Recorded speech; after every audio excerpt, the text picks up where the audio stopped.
आज पूरे देश के साथ साथ दिल्ली में भी मुहर्रम का शोक मनाया जा रहा है। इमाम हुसैन के मानने वाले आज सड़कों पर जुलूस निकालकर उनका मातम कर रहे हैं। करीब 1400 साल पहले आज ही के दिन इराक के करबला में मुसलमानों के पैगंबर हजरत मोहम्मद साहब के नवासे इमाम हुसैन और उनके 71 साथियों को बड़ी ही बेरहमी से कत्ल कर दिया गया था।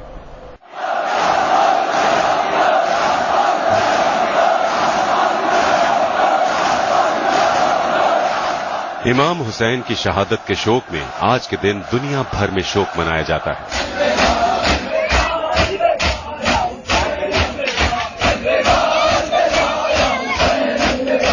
इमाम हुसैन मुसलमानों के पैगंबर मोहम्मद साहब के नवासे थे, जो करबला की जंग में अपने 71 साथियों के साथ शहीद हुए। मुहर्रम क्या है और इसे क्यों मनाया जाता है, इसके लिए हमें तारीख के उस हिस्से में जाना होगा जब मोहम्मद साहब की मौत के बाद इस्लाम में खिलाफत का दौर आया, यानी खलीफा का राज था।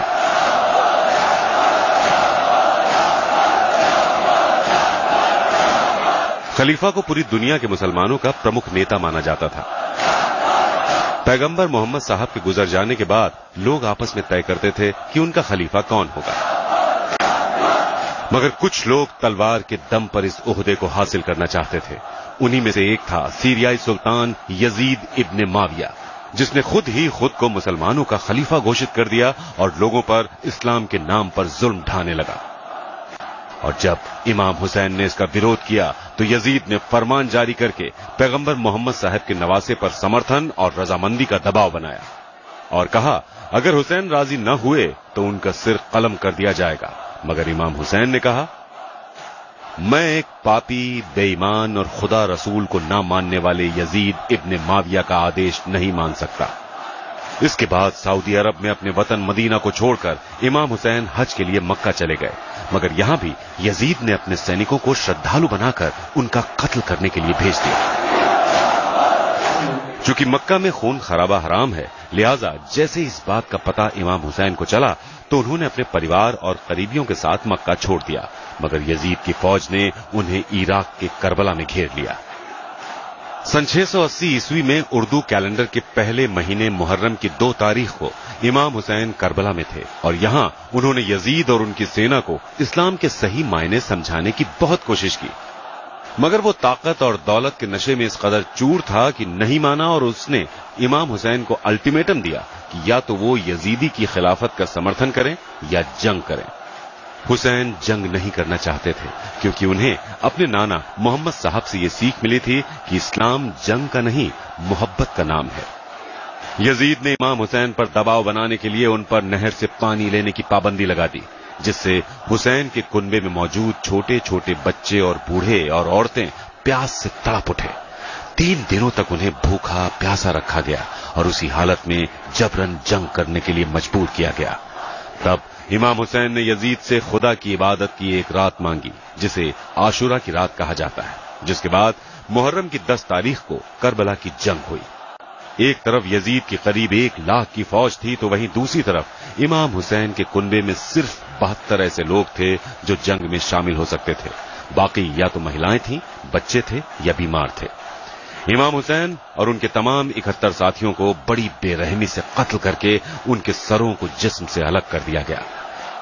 यजीद के 1 लाख के लश्कर ने जिन 72 लोगों को मारा, उनमें 6 महीने के बच्चे अली असगर के साथ साथ कम उम्र के बच्चे और बूढ़े भी थे, जिसके बाद उनके खेमों को जला दिया गया। इमाम हुसैन ने खुशी खुशी अपने परिवार को इस्लाम की राह पर कुर्बान कर दिया ताकि दुनिया को यह संदेश जा सके कि इस्लाम तलवार की नोक पर नहीं बल्कि अमन के संदेश की बदौलत है। मगर आज उसी इस्लाम को अबू बकर al Baghdadi, Hafiz Saeed, Osama bin Laden जैसे लोग और आतंकी संगठन बदनाम करने की कोशिश कर रहे हैं।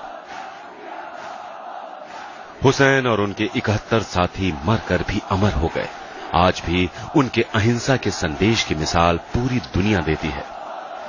मैंने इमाम हुसैन से सीखा कि मजलूम होते हुए भी किस तरह जीत हासिल की जा सकती है। इस्लाम की बढ़ोतरी तलवार पर निर्भर नहीं करती बल्कि हुसैन के बलिदान का एक नतीजा है। इंसाफ और सच्चाई को जिंदा रखने के लिए फौजों या हथियारों की जरूरत नहीं होती है, कुर्बानियां देकर भी जीत हासिल की जा सकती है, जैसे कि इमाम हुसैन ने करबला में किया। इमाम हुसैन की कुर्बानी तमाम गिरोहों और सारे समाज के लिए है और ये कुर्बानी इंसानियत की भलाई की एक अनमोल मिसाल है। इमाम हुसैन की कुर्बानी किसी एक मुल्क या कौम तक सीमित नहीं है, बल्कि ये लोगों में भाईचारे का एक असीमित राज्य है।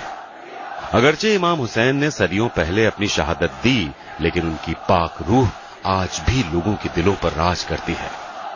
इमाम हुसैन और उनके साथियों पर हुई ज्यादतियों के गम को मनाने के लिए यूं तो हर मजहब के लोग शरीक होते हैं, जिनमें बच्चे, बूढ़े, जवान और औरतें सभी शामिल होते हैं।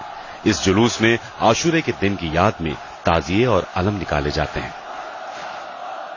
करबला आज भी हुसैन के मानने वालों का सबसे बड़ा तीर्थ स्थल है, जहां मुहर्रम और अरबईन में करोड़ों की तादाद में जायरीन आते हैं। ब्यूरो रिपोर्ट, दिल्ली आज तक।